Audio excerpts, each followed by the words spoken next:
বরিশাল জেলা ও মহানগর বিএনপি এবং তার সহযোগী সংগঠনের ৮০০ নেতাকর্মীর বিরুদ্ধে মামলা হয়েছে। মঙ্গলবার রাতে কোতোয়ালি মডেল থানায় মহানগর আওয়ামী লীগের যুগ্ম সাধারণ সম্পাদক গোলাম সরওয়ার রাজীব বাদী হয়ে মামলা করেন।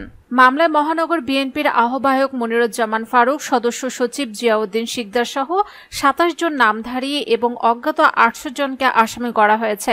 আসামিদের বিরুদ্ধে বিস্ফোরক দ্রব্য সহ দেশীয় অস্ত্র নিয়ে দাঙ্গা সৃষ্টি করতে জনতাকে হত্যার উদ্দেশ্যে গুলি এবং মারধর করে গুরুতর ও সাধারণ জখম বোমা বিস্ফোরণের অভিযোগ আনা হয়েছে।